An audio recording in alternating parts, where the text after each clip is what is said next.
Here in New York City on a wonderful day for sport in Canada, here with President of Concacaf, Vice President of FIFA, Victor Montagliani. Was this beyond your dreams? Does this accomplish the dreams? How do you describe this day for you? The dreams were always twofold, right? One is to get a team into the World Cup. That was in March. So that emotion, in our first game when we play Belgium, will be very emotional. And as it was emotional in Toronto. But the other dream, and I think there were parallel dreams, was to actually bring the World Cup to our country. And so, that was 4 years ago, almost to the day, when we won the bid. But today, to actually see it crystallize with who the host cities are and all that was another momentous moment. And that will probably culminate into the opening match in our country in 2026. We'll get into the matches in a second. You talk about moments. The way this was announced, you got to announce the West Coast. The first city you got to pull out was your hometown. Yeah. How special was that to announce to the world, Vancouver? Yeah. I don't think I know this for a fact. I know this obviously for a fact. It wasn't consciously done. Right. They just decided to pick the West first. Yeah. Obviously, that's the first city. Special for you, though. Yeah, absolutely. Of course, it's special to announce your own home city. It was a special moment, and but I thought the whole show was great. And a lot of excited cities, but again, even the cities that didn't make it, they really have an opportunity here to find their spot into this World Cup, and I know a lot of them will. I know, Vic, at one point we thought Vancouver was out. They came back in. What did they show to you on your tour that maybe you didn't even know about, that you needed to establish even more, that you knew they were ready for this? Yeah, it's not so much. I mean, listen, I think we've always said that FIFA always will do the best for the World Cup. So the reality is that Vancouver came in, obviously exited. Then they came back in. We thought it was in the best interest of the tournament to have to say, okay, let's have a look. Obviously, I already knew obviously what the city had. Yeah. First, starting with a stadium that has hosted previous events, that has a decent capacity. So it's not so much that they showed anything more than I already knew, but it was also, I think, what they did is it was the attitude in terms of really wanting it, and I think which was really consistent among the 24 candidates. They all really wanted it, which made our choice very difficult. But in football, you can only put 11 on the pitch, and it's a tough choice if you're a gaffer. And this was a tough choice to choose 16. But we're happy where we are, and now the real work starts. Real work starts. What about the infrastructure in Toronto? What have you heard from that group that is going to come to fruition at BMO Field?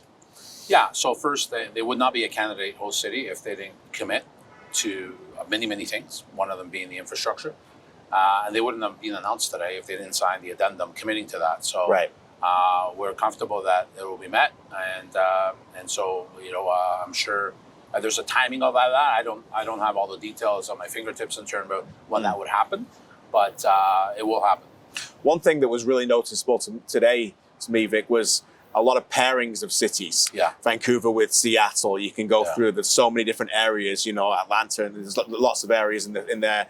Obviously, the Northwest. Is it fair to say, with the new World Cup structure, 48 teams, groups of 3, 2 games per team, that you don't want a lot of traveling between Group Game 1 and Group Game 2? Yeah. So when we did the bid originally, we actually, in our bid book, which if you will go back and read it, if you ever can't sleep one night, we had this pod system idea, which is exactly what you're saying. So, a pod here in terms of the continent. Our match schedules, although, they're not done, they're all in draft, and they're going to be changing all the time. Yeah. But one thing that's been consistent in our match schedule has been this pod system. To your point, you can't have you play match day 1 and then you get on a plane and fly 6 hours later. That's tough on the country. If you're playing 3 games, you could probably get away with 4 hours-ish. Right. Like it happened in Brazil, whatever. Because all you do is tack on another match day, another rest day. Right. Rather than 4, maybe it's 5. It's not the end of the world. So you could do that, But in this scenario, very difficult to do that. I know you don't know this, and you've been in Doha doing some of the scheduling, but is it fair to say then that there's a good chance that Canada's first and second games might be in the same place, just geographically being so different between Toronto and Vancouver? You don't want that team traveling so far between cities. Yeah, there's a good chance. Yeah. Obviously, let's see as we move forward, but there'll be a good chance, yes. What about Edmonton? Because obviously on all of this, at one point we thought there was going to be 3, right? I mean, they are disappointed today. What can you say to that group? I know we saw you there. You actually did the site tour right after the big momentous game against Mexico. Yeah, listen, I was asked that in the press conference earlier, and I think, listen, we know Edmonton's a great city. It supported soccer historically. It supported our national team. I mean, look at the match at Azteca in November. And, the reality is that every city did a great job. We had to pick the cities that we needed to pick, what we thought was the best for the tournament. But just because you're not going to host matches doesn't mean you can't be part of the World Cup. And I think Edmonton can bring that, whether it's a fan fest or anything else, be part of the World Cup. We will be having those discussions with the cities that were not successful today, plus more cities. And we've already had discussions with cities that didn't even put in a bid because they want to be part of the World Cup in some way, some facet. Obviously, it's very centric United States today in the storylines that's going on. Mexico are here. They're very excited. They become historically the first country to ever do 3 World Cups. That's remarkable for this region. But this is a Canada story, no? The 19th country in the world to ever host a FIFA Women's World Cup. How massive is this for our country? I don't think we know it. I think some of us know it because some of us dreamed it. And I say some of us because there's been a lot of people in our country that have dreamt this. A lot of people that put a lot of work into it. A lot of people that, quite frankly, were volunteers for most of their career. Right. And I think this country doesn't realize. I think they will, little by little. They started it in March. And I think obviously qualifying for 22 is going to be a huge shot in the arm. But the other thing I think what we need to learn in our country is that, the only way to build football in our country as an industry, which I always said that we need to do, is the sustainability of success. Taking nothing away from the qualification, but qualifying for 1 World Cup is not going to mean anything to that goal. But qualifying for 22, hosting 26, qualifying for 30 and 34, talk to me then, and you'll see a completely different footballing nation in Canada. People, yes, we've changed because we qualified for Qatar, but that change is just a start. It's not the end product. And that change needs to be a journey. And I think this will be a huge moment in that change for our country by actually hosting the event. We've seen what MLS did birth out of 1994. Yeah. We've seen what the A-League did out of 2002. The Canadian Premier League has a bit of a head start on that, no? But what can it do now, even for soccer infrastructure in the country, Vic? Because surely hosting games, we cannot just have teams, if you're playing in Vancouver, fly in for the game. Correct. They need to be hosted in the country as well, no? Yeah, and part of the bid was that you have to have base camps. Okay. And so that's already in it, the plans to have base camps and training facilities in Canada. So to your point, this is going to put an impetus on that. Whether it be the federal government, the provincial governments, they already know that. And in terms of what this can mean from a legacy standpoint. And so you're right. I think the real legacy is the birth is really the sort of the continuation of what we've already established. We've got a head start, I think, on what happened in '94 because we started the Canadian Premier League. We also have the 3 MLS teams, which that's something to build on as well. And so between what this will do for football in this country and the relationships we have with both the U.S. and Mexico, that creates an aggregation of that growth, and I think we're going to benefit from that. In the press conference, I know the schedules are nowhere near being done and dates and everything, but what was said and what was hinted about was having 3 openers. Is it fair to say that that's going to happen to Canada? They're going to have a big opening at the early part of the tournament? It was part of our bid. We're still committed to it, that there'll be an opener in Canada, there'll be an opener in the U.S., and an opener in Mexico on the same day. So Day 1 of the World Cup. Day 1 World Cup, 3 opening matches. And 1 in Canada for sure. 1 in Canada, yes. And what do we know about the games, Vic? I know originally it said 60-10-10 split. Is that still a commitment? Yeah, still a commitment. But again, the match schedule, we'll see where it goes, but that's still the commitment. A couple more with you, and again, thanks so much for your time. Where do we stand right now with Canada Soccer here in 2022? It's a great day for Canada Soccer, obviously getting these games. Yeah. The men are going to the World Cup. The women are getting to get together very soon to go through another qualification process. I know Concacaf is the entirety of your base in terms of thinking, but when you look at Canada over what they've accomplished over the last 12 months, what do you think? Fantastic. I think it's tremendous growth in the sport. It's also tremendous awareness. I think people don't understand the accomplishment that happened in March. I think they'll realize it more. And I think the sport's in a great spot. Yes, I know that there's been some issues in the last couple of weeks. Yeah. To be honest with you, welcome to football. You're actually a footballing country now, because guess what? You have controversy. Never had controversy before because there was no need to have freaking controversy. Right. Now you do it. Welcome to every country in the world. You know what? Now our job is to mature, right? As a footballing nation, we need to mature. Our backbone has always been amateurism, right? And it's great. And there's no bigger heart than the volunteer.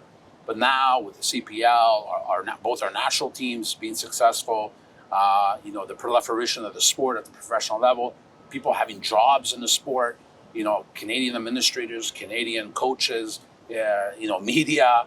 I think you're seeing, now is this maturity, and there's some growth pains, and this is no different than any country. I've seen this many times, even in our own region, whether it's Panama.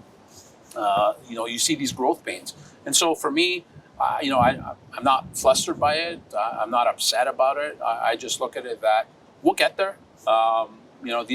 These are family moments that you have in your own family, and we're having this moment right now in Canada. We'll get there, and when I'm sure our women's team is going to be successful in August, and I'm sure our men, when they step onto the pitch in Qatar, we'll all be behind that. Absolutely. Almost finished with your two-part question then before we finish. What needs to happen for Canada Soccer now in the build-up to kicking that first ball against Belgium? And what would your advice be to Canada Soccer once Qatar's over in terms of really a new project, a new build to kind of move forward? Well, obviously there's a lot of logistical stuff, right? Making sure, working with FIFA on Qatar, where you're training and all that. And I'm sure they've already started that process. And then, the players will go back, hopefully have a holiday now. They've had a long season, they're tired, I get it. They'll all go back to their clubs probably earlier than usual because of the World Cup and getting ready for that. They'll start at their clubs. Likely, most leagues will start it in August, mid-August, some even early August. And then, it'll be interesting to see because they'll all be in kind of early season form or mid-season form, which is different than every other World Cup. Yeah. So I'm curious to see it from a technical perspective, what that will look like. Canada Soccer will have friendlies in September, I'm sure. Obviously they haven't made an announcement. I'm sure they're working on that. And then when they go to Qatar, they'll also have at least one friendly there locally with one of the World Cup teams. Prepare and away you go. So there's a lot of logistical stuff that they're probably working on. But I think after Qatar, it's then setting your sights. Obviously you have some, Nations League and Gold Cup and all that stuff. Your sort of day-to-day stuff. But I think as an association and as a program, you got to start looking around the corner from a player recruitment standpoint, from a player development standpoint. Where do we need to go to get ready for 2026? And I know John is meticulous, and he's probably already thinking about that. Although he's probably thinking about September, and so I think we're in good hands, quite frankly, and we'll get there. Let's wrap this up then. Turning back our attention to why we're here in 2026. You mentioned technical there. You're always talking about on-the-field product. In 1994, when the World Cup was in the US, they had 41 games of 52 played during the day. The heat was really exhausting. It affected it. You remember it, of course. Do you anticipate more games in the evening in the World Cup that to try and take away from some of that or get away from some of those games? Because obviously, overall, no matter what we talk about, the overall quality on the pitch is the most important. 100% agree. The great thing is now you have stadiums that are covered. You have none that are covered. Now you got, I think, half a dozen, if I'm not mistaken, that are covered. So you have more options. Obviously, you can play with kickoff times to help that out. You're still going to have some, of course. It's just the reality of, especially in the group stage, there's so many games. you're gonna have to play at 1 o'clock, Of course. or at 4 o'clock. But if you can manage it where you're limiting that, where you might be playing that game where the roof's closed, great, right? Right. It's all 72 degrees Fahrenheit, and away you go. So, so I think there's more assets, more tools for us to manage that than obviously we had at 94. A lot of people wanted your time. Thanks for spending some time with us today. A monumental day and a very special day for you. Congratulations. Anytime for you, KJ, and anytime for our country. Thank you very much, Victor Montagliani here in New York City.